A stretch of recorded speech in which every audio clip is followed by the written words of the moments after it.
Alright guys, so now that we understand the theory behind cracking a WPA password protected Wi-Fi network, and we also did it live, you guys are probably realizing that, well, it's like actually kind of scary how easy it is for a hacker to figure out these passwords.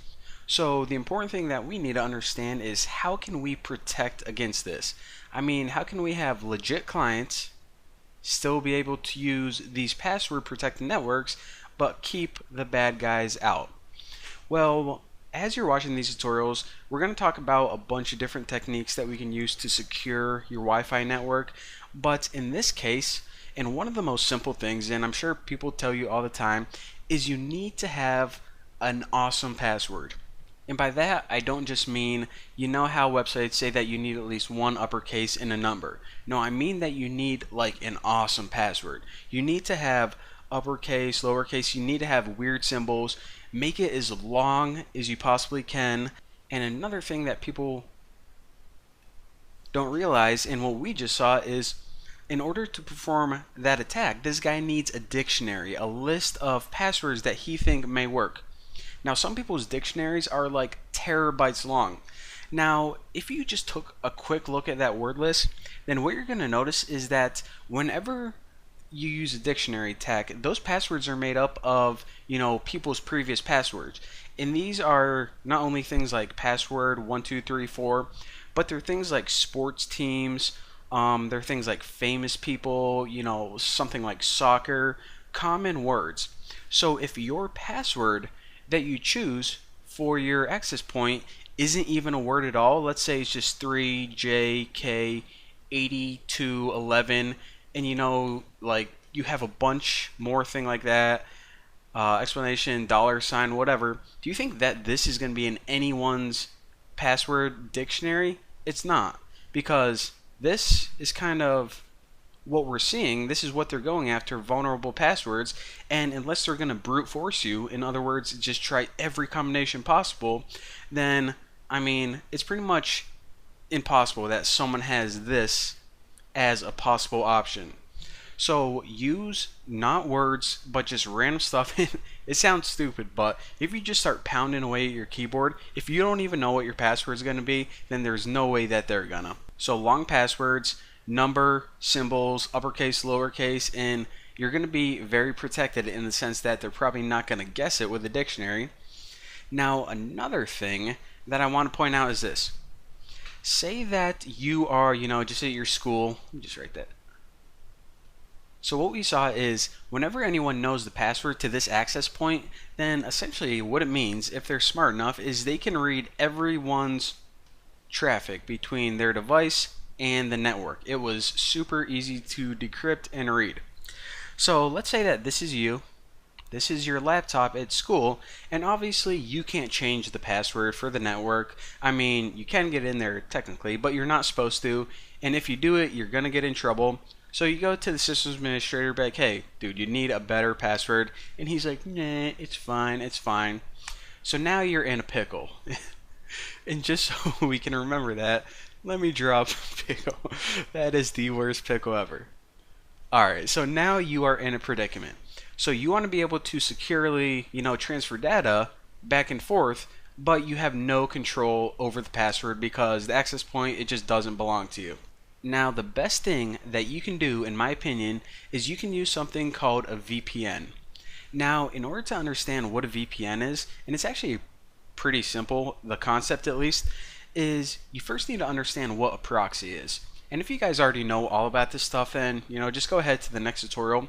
But for those of you who don't, this is golden information that you're about to get. And this is not only useful for securing your traffic, but also you guys are gonna see why it's useful. So basically, what's gonna happen is, let's say that you're at school still. I don't know if you guys can see that. All right.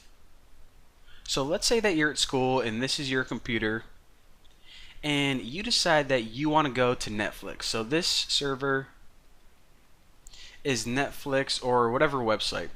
Now, you're good watching movies, but the systems administrator, after a few days, he's like, oh, whoa, whoa, whoa, whoa, whoa. All of this data is coming in the school network, and it's from this dude right here, and he's looking at Netflix when he's supposed to be doing schoolwork. So he's probably going to put up something called a firewall. Now, a firewall is basically a way that says, okay, I am going to block this person from reaching another destination. So he can either just block your computer, which he doesn't do that often. More likely than not, he's going to say, okay, I know Netflix IP address, which is, like 2.2.2.2, whatever. Alright, so he says that anyone on the school's network, whenever they try to go to this website, then we're just going to block it. So it's basically a way to say that no one is allowed to go to these sites. I'm going to look at the traffic. If anyone's going to the 2.2.2.2 server, then it's blocked. So now you have no way of getting to Netflix from inside the school. So a proxy server is basically a middleman. In other words, okay, we cannot go to Netflix no matter what. The systems administrator blocked this server, so we cannot access that server. However, what we can do is we can access a proxy server. So like I said, a proxy is a middleman. In other words, what we're going to do is we're going to say, hey, proxy. Jeez, oh my. I have this voice activated thing called Alexa from Amazon, and I think she just thought that I said her name, and she started talking, and I'm like, what the F is... Do you hear that? She keeps talking, and I thought someone was inside my house. Wow, freaked the crap out of me. Alright, where was I? Okay. So instead of accessing a server directly, you can say, hey, proxy server, can you go ahead and get some Netflix movies for me? So it's pretty much a server that acts on your behalf. Now, the systems administrator, he's going to monitor your traffic still, and he's going to say, okay, Bucky is not going to Netflix. Okay, this is good. So he doesn't know that what you're doing is you're actually having this server right here go get the movies for you and bring them back. So all he knows is that you're not going to this, boom, roasted.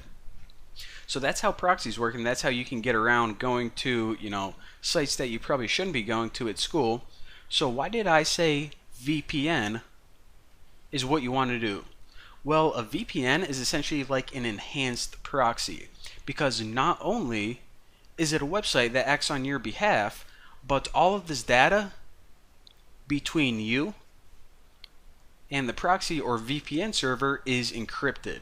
So two benefits. First of all, anyone monitoring you, anyone looking at you like that, they're going to have no idea what websites you're going to on the outside, because it's just going to look like you're always going to this one server.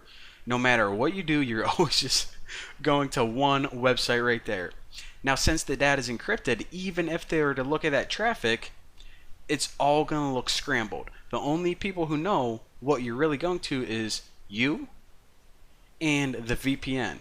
So once it gets to the VPN, I mean, you can go to eBay, you can go to Reddit, you can go to thenewboston.com, you can do that and that, and there is no way that and it's not only like the people like your systems administrator at work or school, it's also the government, it's also your internet service provider.